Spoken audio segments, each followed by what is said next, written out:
അപ്പോൾ ഇന്നത്തെ ഒരു പ്രധാന വാർത്ത എന്ന് പറയുന്നത് ഇന്നലെ മുഖ്യമന്ത്രി നടത്തിയ ഒരു പ്രഖ്യാപനവും അദ്ദേഹം പറഞ്ഞ ഒരു വിഷയവുമായി ബന്ധപ്പെട്ടാണ്. അതായത് ഭൂപതിവ് ചട്ട ഭേദഗതി അല്ലെങ്കിൽ ഭൂപതിവ് നിയമത്തിലെ ഭേദഗതിക്ക് പിന്നാലെ സർക്കാർ ഭൂപതിവ് ചട്ടങ്ങൾ അംഗീകരിച്ചുവെന്നും ഇതുകൊണ്ട് പട്ടയഭൂമിയുമായി ബന്ധപ്പെട്ട കുരുക്കഴിയുന്നു അല്ലെങ്കിൽ അത് പട്ടയഭൂമി ഉപയോഗിക്കുന്ന ജനങ്ങൾക്ക് പ്രത്യേകിച്ച് ഇടുക്കി പ്രദേശത്തുള്ള ജനങ്ങൾക്ക് വലിയ ആശ്വാസമാണ് എന്ന നിലയിലാണ് അദ്ദേഹം പറഞ്ഞിട്ടുള്ളത്. തന്നെയല്ല ഇത് എന്തോ വലിയ കാര്യം ചെയ്തതുപോലെ ഇടുക്കിയിൽ നിന്നുള്ള മന്ത്രി അടക്കമുള്ളവർ ഒരു ഓണസമ്മാനം ആണ് എന്ന നിലയിലൊക്കെ പറയുകയുണ്ടായി. പക്ഷെ ഇതിൻ്റെ ഒരു യാഥാർത്ഥ്യം എന്ന് പറയുന്നത് കുരുക്കഴിക്കുകയല്ല, യഥാർത്ഥത്തിൽ അവസാന കുരുക്ക് മുറുക്കുകയാണ് ഈ ഇന്നത്തെ ഈ ഭേദഗതിയോടുകൂടി അല്ലെങ്കിൽ ചട്ടങ്ങളുടെ ഭേദഗതിയോടുകൂടി വന്നിരിക്കുന്നത്. ഇതിൻ്റെ ഒരു കുറച്ച് സാങ്കേതികത്വവും നിയമവശവും ഒക്കെ ഉള്ളതുകൊണ്ട് ആളുകൾക്കത് പെട്ടെന്ന് മനസ്സിലാകില്ല എന്ന് കരുതി വ്യാജമായും തെറ്റായും പ്രചരണങ്ങൾ നടത്തി കഴിഞ്ഞ കാലങ്ങളിൽ ഈ ഇടുക്കിയിലെയും മലയോര വനയോര മേഖലയിലെയും ജനങ്ങളെ കബളിപ്പിച്ചതുപോലെ വീണ്ടും കബളിപ്പിക്കാമെന്ന് ഈ സർക്കാർ കരുതുകയാണ്. അതിൻ്റെ ഭാഗമായിട്ടാണ് ഇപ്പോൾ ഈ അവകാശവാദം ഈ സർക്കാർ ഉന്നയിച്ചിട്ടുള്ളത്. ഞാൻ വളരെ ചുരുക്കി, ഒരുപക്ഷെ നിങ്ങളും എല്ലാവരും ഈ ഒരു കാര്യത്തിൽ അത്രയും അതിൻ്റെ എല്ലാ ഡാറ്റയും അല്ലെങ്കിൽ എല്ലാ ഡീറ്റെയിലും ഡെപ്തിൽ പോയിട്ടുണ്ടാവില്ല. ഞാൻ വളരെ ചുരുക്കി പറയാം. അതായത് ഇടുക്കിയിലെ പ്രത്യേകിച്ച് മൂന്നാർ മേഖലയിലെ കയ്യേറ്റം വ്യാപകമായ സമയത്ത് ഹൈക്കോടതിയിൽ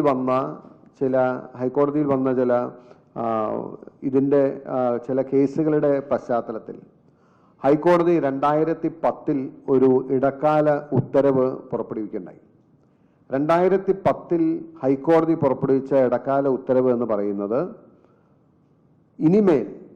ഇനിമേൽ മൂന്നാർ മേഖലയിൽ നിർമ്മാണത്തിന് അനുമതി നൽകുന്നത് റവന്യൂ വകുപ്പിൻ്റെ NOC ലഭ്യമായിട്ട് മതി എന്ന് പറഞ്ഞു.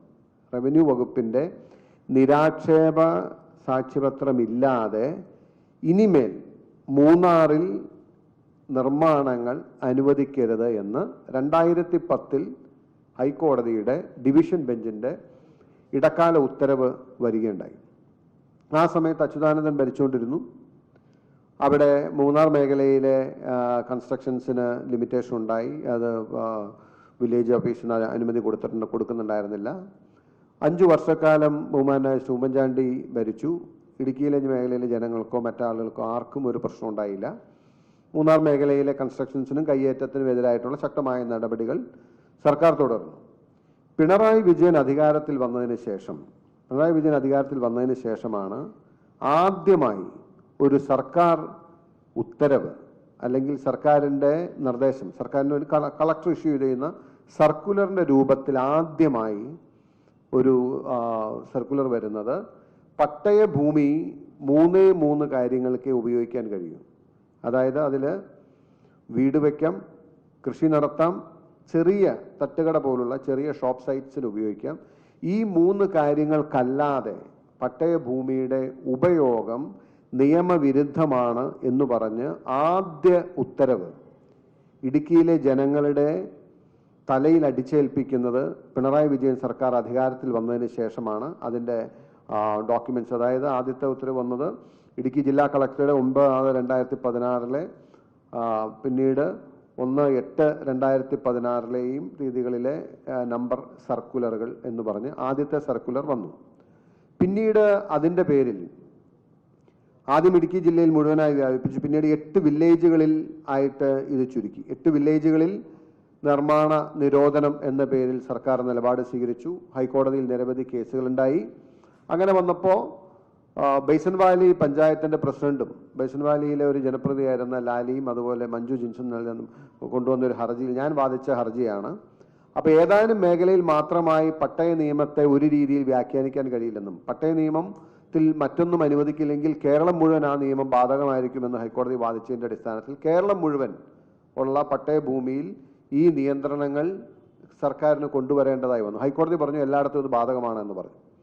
അങ്ങനെ വന്നപ്പോൾ ഇടുക്കിക്ക് പുറത്തേക്ക് ഈ വിഷയം വന്നപ്പോൾ ഒരുപാട് തൽപര കക്ഷികളും അതുപോലെ തന്നെ വലിയ വ്യവസായ വ്യാപാര വാണിജ്യ സാധ്യതകളും ഇതിനാൽ അഫക്റ്റ് ചെയ്യപ്പെട്ടപ്പോഴാണ് സർക്കാർ ഇതിന് പരിഹാരം കാണാൻ വേണ്ടി ഇറങ്ങിയത്.